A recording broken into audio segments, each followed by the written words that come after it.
ఏంటి ఇప్పుడు మన ఏపీలో సీఎం గా చంద్రబాబు నాయుడు గారు వచ్చారు కదా, తను ఇచ్చిన మేనిఫెస్టోని చూసుకుంటే చాలా ఖర్చులతో కూడిన పని. అయితే ఆ మేనిఫెస్టోని ఏ విధంగా అమలు చేస్తారనుకుంటున్నారు? ఇండస్ట్రియల్ గా డెవలప్ చేయడం, ఇన్ఫ్రాస్ట్రక్చర్ డెవలప్ చేయడం, ఇన్కమ్ రెవెన్యూ, స్టేట్ రెవెన్యూ పెరిగేటట్టు చూసుకోవడం, మళ్ళీ అప్పులు తెచ్చి ఆ మేనిఫెస్టో అమలు చేయాల్సి వస్తుంది. ఓవర్ నైట్ అయితే ఇన్కమ్ పెరగదు కదా. సో అదే విధంగా చూసుకుంటే మరి డెవలప్మెంట్ చేయాలన్నా కూడా ఫస్ట్ రెవెన్యూ కావాలి కదా. సో చెయ్యాలంటే ఫస్ట్ బేసిక్ ఇన్ఫ్రాస్ట్రక్చర్ కావాలి. అది కావాలంటే ఫండ్స్ కావాలి. అవి సెంట్రల్ గవర్నమెంట్ నుంచి తీసుకోవాలి, లేకపోతే మళ్ళీ లోన్లకే వెళ్ళాలి ఏదైనా.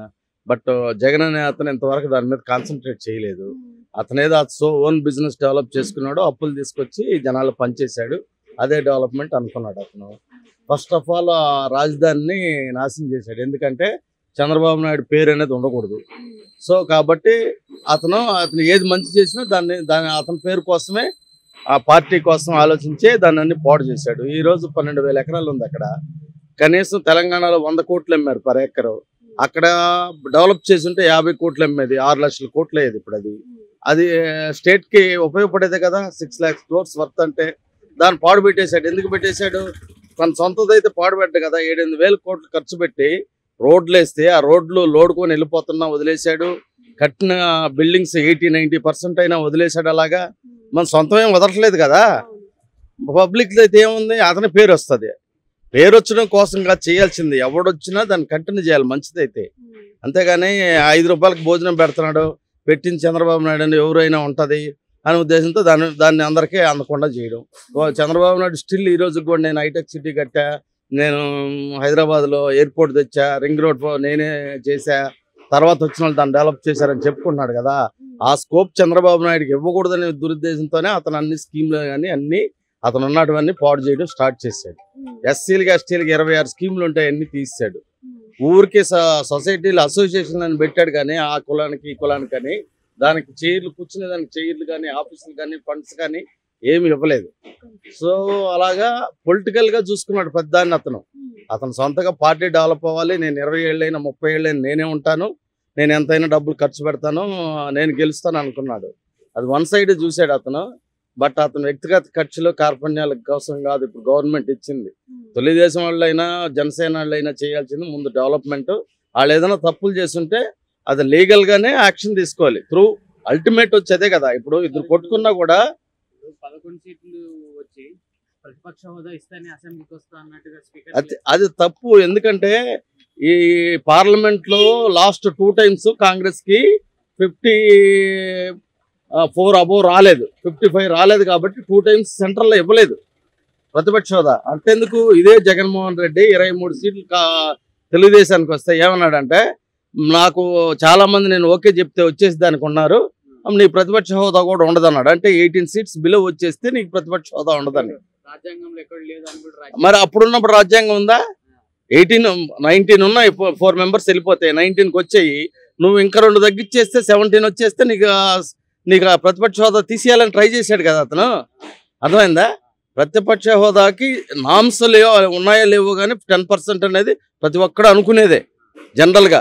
కొన్ని ఉంటాయి, అంతేగాని దాన్ని రికార్డులో రాయని అవసరం లేదు. ఇక్కడ అందరూ ఫాలో అవుతున్నారు, ఇక్కడ అవుతున్నారు. అదే ఉంటుంది ఆంధ్రాలో. ఎంత దరిద్రం అంటే చంద్రబాబు నాయుడు ఉన్నప్పుడు కాపు ఉద్యమాలు చేసి తగలబెట్టి గోల్ చేసి అన్ని చేశారు.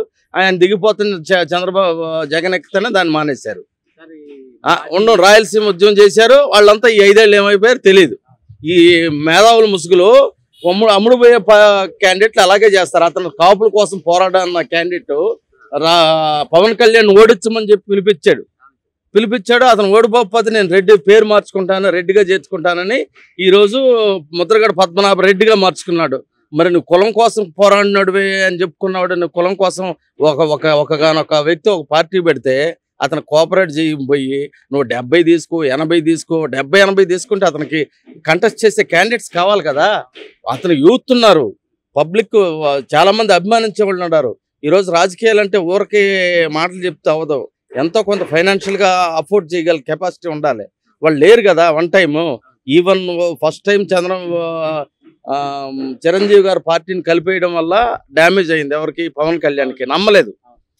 ఈవెన్ దో 1 సీట్ వచ్చినా అతను మళ్ళీ కాదు, ఒక సీటు వాళ్ళు వైసీపీకి వెళ్ళిపోయినా కానీ స్టిల్ అతను పోరాటం అనేది స్టార్ట్ చేశాడు. 5 years నిలబడ్డాడు. సో పబ్లిక్లో కాన్ఫిడెన్స్ వచ్చింది. ఇతను వాళ్ళ అన్నలాగా దేనికి అదరడు, ఏ బ్లాక్ మెయిల్కి లొంగడు, కాబట్టి అతను నిలబడతాడు, మన కోసం ఫైట్ చేస్తాడని 100% రిజల్ట్ ఇచ్చారు. ఈసారి ఇంకొక 50 seats పెరుగుతాయి 26 నుంచి. సో ఈసారి ఎక్కువ అడుగుతాడు. ఏకంగా next time power sharing, CM పోస్టే పవర్ షేరింగ్ అడగడానికి ఉంటుంది. మీరు చూడాలి, తమిళనాడులో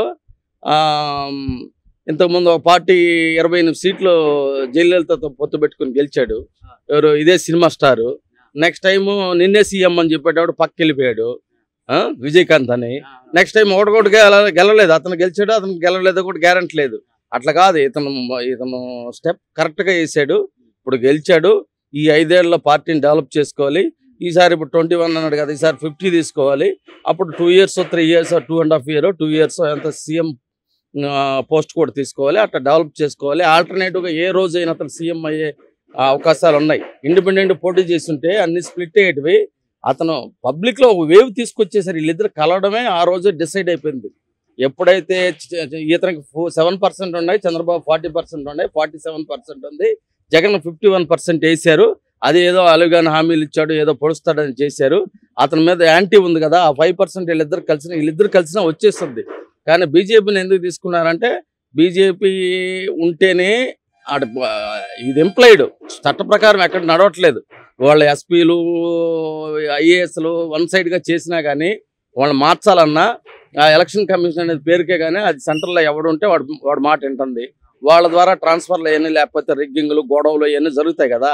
దట్ బీజేపీతో పెట్టుకోకపోతే తెలుగుదేశంకో జనసేనకో ఫండ్ ఇస్తాడు మీద సిబిఐ రైడ్లు, ఇన్కమ్ ట్యాక్స్ రైడ్లు, ఇట్లంతా బ్లాక్ మెయిలింగ్ రాజకీయాలు చేస్తున్నారు. ఇక తప్పకుండా వాళ్ళతో అన్నారు. తెలుగుదేశంలో ఉంటేనే వాళ్ళు వైసీపీతో ఉంది.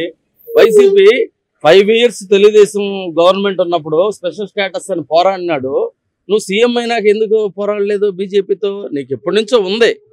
చంద్రబాబు ఎదగకూడదు, సెంట్రల్ లెవెల్లో రాకూడదు అనేది మోడీ తీసుకున్న డెసిషన్ వల్ల బీజేపీ బెస్ట్ పార్టీ. కానీ బట్ మోడీ అనే వాళ్ళిద్దరు మోడీ అమిత్ షా ఇద్దరే నడుపుతున్నారు పార్టీ. అది కూడా నథింగ్ బట్ లోకల్ పార్టీ అయిపోయింది. అదేమి వాళ్ళ పెద్ద వాళ్ళు అడ్డున్న వాళ్ళందరినీ తీశారు. మోడీ వచ్చి ఆయన ప్రధానమంత్రిగా 3rd time అని ఉండాలా, 5th time అయినా ఉండాలా. కానీ అదే ఇప్పుడు గెలిచారు. ఎక్కడ గెలిచారు? మొన్న రాజస్థాన్ రీసెంట్గా గెలిచారు. అక్కడ ఎవరు సీనియర్ లీడరు? వసుంధర రాజాకి ఇచ్చారు సీఎం. ఎవరు? ఈయన సీటు మాత్రం ఈయనే ప్రధానమంత్రి ఉండాలి. పార్టీలో ఎవరిని ఎదిగే వాళ్ళు ఉంటే, ఈయన అడ్డొచ్చే వాళ్ళు ఉంటే వాళ్ళందరినీ తొక్కేయాలి. వాళ్ళకి సీఎం పోస్ట్ ఉండదు. ఆడెవరికి ఇవ్వాలి? సాధారణ ప్రజలకు ఇవ్వాలి, సాధారణ కార్యకర్తలకు ఇవ్వాలి.